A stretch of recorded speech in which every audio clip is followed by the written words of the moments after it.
lot of the time we've been doing our setups from the Z guard or knee sheet half guard. Last week's move was I couldn't attack this arm. We were showing you the gallows sweep. So then we were going to get to this arm, so I got a baseball bat grip on the arm. Okay, that became 2-on-1. I didn't pull Carl on top of me. I pulled him to the side, filled that space with my head, and then I won the underhook. And then from here I made a base with my knee. Okay, to come up and start trying to attack the back. And we looked at attacking this Chimera system where I come over and taking this side, and then I'd be taking him back and looking for that arm bar. But the thing throughout this whole mesocycle was that I couldn't get on the back because he put a wizard on me to go back to that rollover sweep, so that's most likely what's going to happen. So again, I'll make that initial baseball bat grip, I'll make the 2-on-1, I'm going to do the exact same move as last week. So I pull to the side, fill the space with my head, and he won that underhook, but immediately Carl knows I'm getting on the back and he sticks the wizard on, which means my go-to move from here.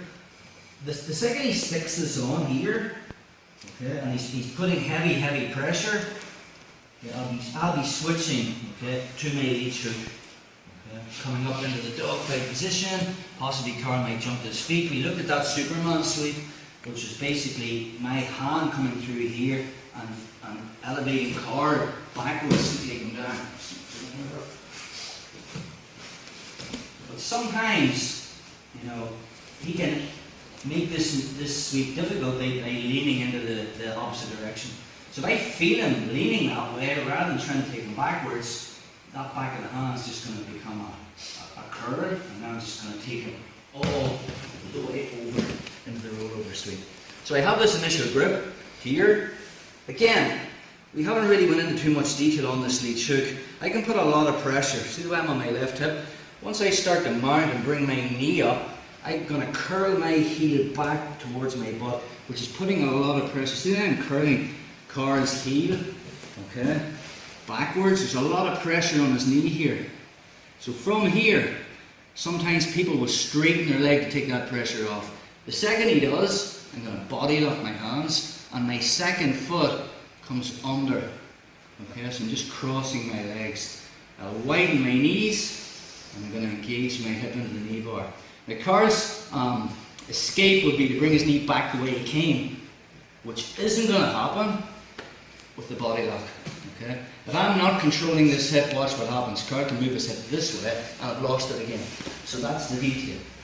Okay? The second, I get him into this position and I get his knee pointing up. The minute I start putting knee bar pressure on him, he wants to escape his hip this way. So if I have the body lock tight and I can keep his hip where it is, we have a good submission. So, again, from distance half. Again, you want to be comfortable attacking both arms, but in this case, you get the baseball bat grip on the near side arm. That becomes a 2-on-1.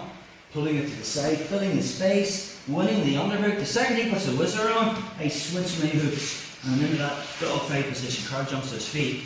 Again, if I feel his weight is straight, I'm going for that Superman sweep. Anytime he leans forward, I'm taking him the opposite way. Okay? Path of least resistance. So again, from here, okay, I'm on my left hip. I'm coming over onto my right knee as if I'm trying to mount him here. And that's putting a lot of pressure on Carl's knee here. But now he turns. The second he turns his knee and is facing up, again, jiu-jitsu is so much a feel thing, you can't see his knee, but you can feel his leg turning. First thing I do is I body lock. Okay? Second thing, my other foot comes under, so I've crossed my ankles, right? I widen my knees, and I'm engaging my hip to the knee bar. When you're drilling this, try to get your opponent or your partner to the hip escape. Okay, that's the detail. If you can move his hip this way, you really need to control that forehead. So again, one more time.